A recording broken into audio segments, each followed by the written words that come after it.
Ada yang bertanya, bagaimana menjawab orang yang mengatakan sebenarnya engkau mazhabnya apa? Ya. Kita bilang bermazhab tidak wajib. Bermazhab itu bagus ya.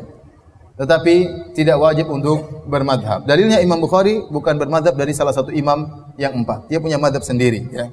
Dia punya madhab sendiri. Ya. Sedang sekarang kita sedang belajarnya madhab siapa? Madhabnya Imam Al-Bukhari. Ya. Yang benar bermadhab itu baik karena dengan bermadhab kita mudah mempelajari fikih.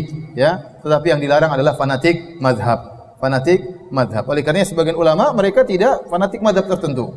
Imam Malik ya punya murid Imam Syafi'i. Imam Syafi'i tidak bermadhab Imam Malik. Dia belajar Imam Malik tapi dia punya madhab sendiri. Kenapa ada perkara-perkara yang diajari oleh Imam Malik dia tidak setuju? Paham? Imam Syafi'i punya murid Imam Ahmad. Apakah Imam Ahmad bermadhab Imam Syafi'i? Jawabannya tidak. Ada perkara-perkara yang disampaikan Imam Syafi'i tidak disetujui oleh Imam Ahmad. Maka dia pun punya madhab sendiri. Ya. Yang penting yang diwajibkan oleh Allah adalah kita beramal dengan dalil Al-Quran dan Sunnah sesuai dengan pemahaman para ulama. Ya. Bahkan sebagian ulama tidak fanatik. Contoh Al-Muzani, rahimahullahu taala. Al-Muzani itu murid topnya Imam Syafi'i. Dan dia yang punya kitab Mukhtasar Al-Muzani.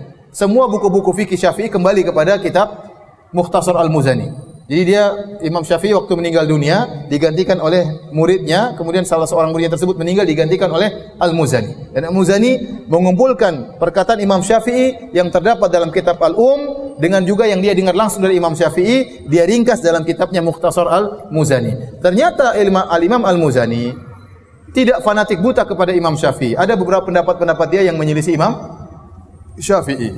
Secara madhab dia madhab Syafi'i, tapi dia tidak fanatik. Ya, maka kita tidak boleh mencela madhab dan kita juga tidak berani mewajibkan untuk apa? Bermadhab. Ya, karena mewajibkan sesuatu harus dengan dalil.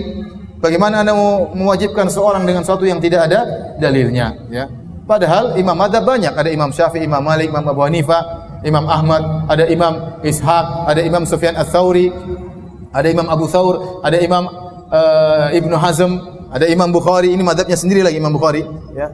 Maka bagaimana kita mau? Belum lagi kalau sebelum mereka Abu Bakar, Utsman masing-masing punya metode sendiri. Ya. Kemudian namanya fikih banyak apa namanya perbedaan, banyak khilaf.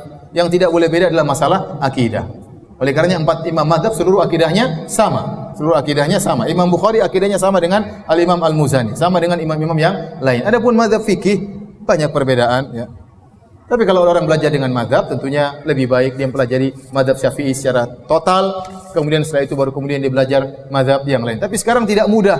Ya, tidak mudah seorang belajar satu madhab secara full ya dengan kesibukan yang ada. Ya, orang ingin yang praktis, mana pendapat yang paling kuat maka dia ngaji dan masing-masing ustaz menyampaikan yang menurut dia lebih baik. Dan banyak pendapat-pendapat kita tidak keluar dari madhab. Kita sampaikan pendapat ini yang benar, ini madhab ini. Pendapat yang benar, ini madhab ini. Ya.